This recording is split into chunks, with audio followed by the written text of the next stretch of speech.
కాలంలో సాయి భక్తులు రాంగ్ రూట్లోకి వెళ్ళే ప్రమాదం పడింది. వాస్తవంగా భగవంతుడి దగ్గరకు వచ్చి ఏమనాలంటే, అయ్యా ఇప్పుడు ఉదాహరణకి రమణ మహర్షి ఏమన్నాడు? ప్రధానమైన వాక్యం, నీవెవరో తెలుసుకో. అదే కదా తత్వం. కాబట్టి భగవంతుడి దగ్గరికి వస్తే నీ గురించి నీకు తెలుసుకునే తత్వం కావాలి. ఇప్పుడు మనం రివర్స్లో ఏమంటున్నాం తెలుసా?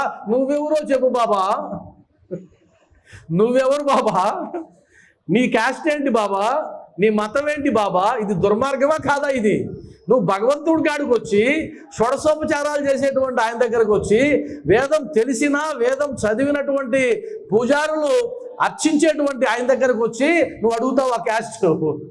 నువ్వు అడుగుతావా నీ రిలీజియన్ సర్టిఫికేట్ అడుగుతావా? లేదు. కాబట్టి ఆ మనసులో ఈ మధ్య కాలంలో వచ్చినటువంటి ఆ వీడియోల ప్రభావం మీ మీద ఏదైనా పడడానికి ప్రయత్నం చేస్తే తొక్కి పడేయండి. అది మాయ. బాబా వారు ఏం చేశారు తెలుసా? ఈసారి పెద్ద వల వేసాడు. ఆ వల భక్తులందరి మీద పడింది. ఆ వల ఏంటంటే, వీడికి ఎంత శ్రద్ధ ఉంది, వీడికి ఎంత సహనం ఉంది, వీడికి ఎంత నమ్మకం ఉంది అని వేశాడు వల. ఆ వలలో చిక్కుపోయి కొంతమంది పక్కెళ్ళిపోతారు. ఎవడైతే నిలబడతాడో వాడు మాత్రమే నికార్సుగా బాబా భక్తుడుగా నిలబడతాడు. కాబట్టి సాయి బంధులారా, మనం సరైనటువంటి దారిలో వెళ్దాం. బాబాని శోధించడం మానేద్దాం. ఆయన పుట్టు పూర్వోత్తరాలను ఆరాధించడం మానేద్దాం. ఉదాహరణకి మీకు ఈ మధ్య నిన్న చూశారు కదా పేపర్లో, ఎడారిలో మంచి నీళ్లు దొరక్క 48 మంది ఎడారిలో పోతూ ఉంటే ట్రక్కు ఆగిపోతే నీళ్లు దొరక్క 48 మంది చనిపోయినారు నిన్న. సరే, మీకే దాహం వేసింది అనుకుందాం. మీకే దాహం వేసి అలా వెళ్తూ ఉంటే ఒక పంపు కనిపించింది, హ్యాండ్ బోర్. మీరు హ్యాండ్ బోర్గా నిలబడి, ఈ బోరు ఏ కులం వాడు వేశాడు, ఈ బోరుకి శంకుస్థాపన చేసింది ఏ పూజారి, అసలు ఇది మన హిందూ సాంప్రదాయంలో ఉండే వాళ్ళు వేసిన బోరేనా అని అడిగి తాగుతారా నీళ్ళు? అడగరు కదా. అక్కడ ఏం కావాలి మీకు?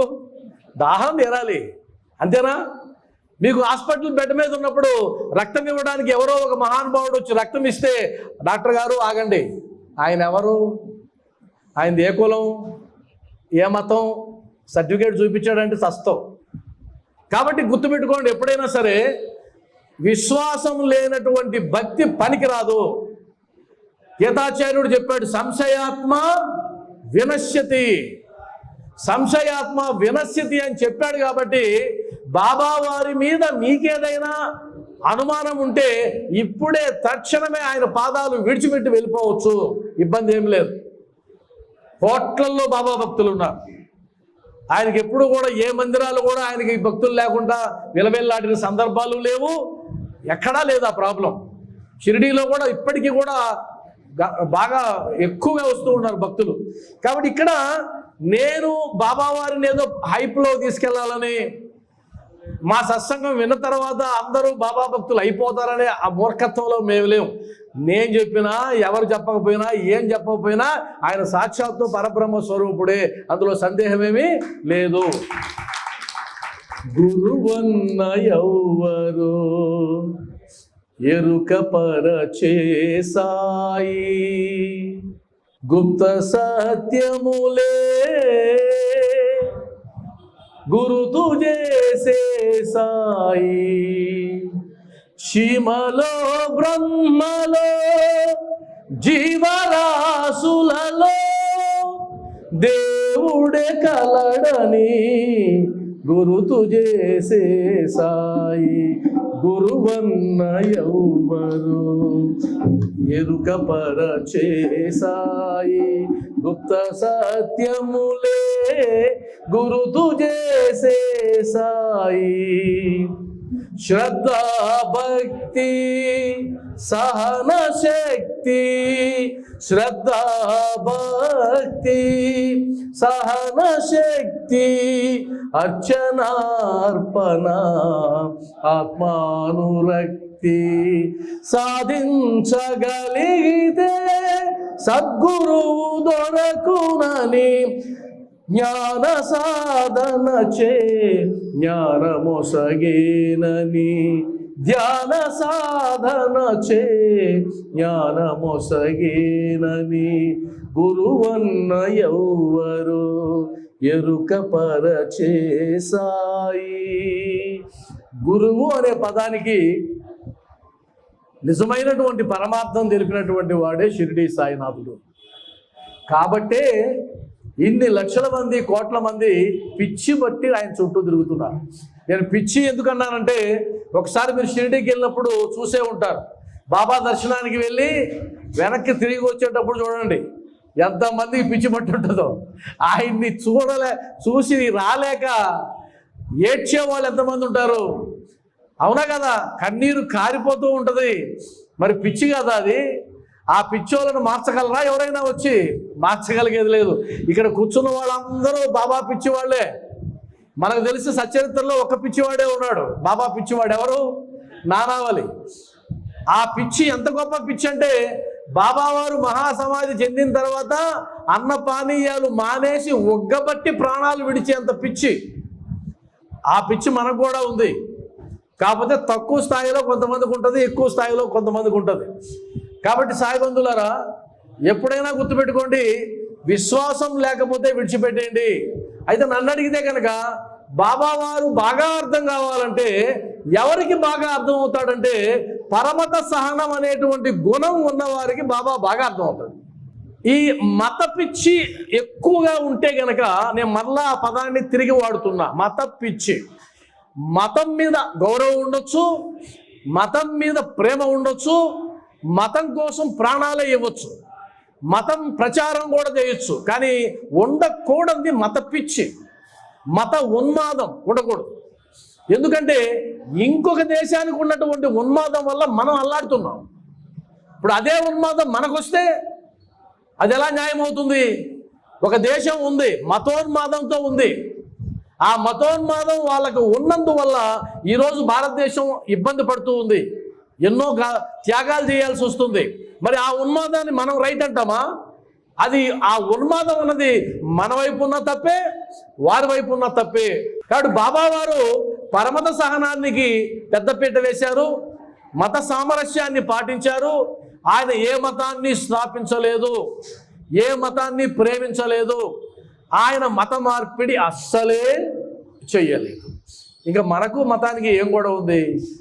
అది కొంతమంది కావాలని సృష్టించేటువంటిది తప్ప, బాబా భక్తులు గుర్తుపెట్టుకోవాల్సింది ఏంటంటే, అది ఒక సృష్టి, అది ఒక కల్పన, అది ఒక కావాలని లోపల ఒక ఉద్దేశం పెట్టుకొని చేసేటువంటిది.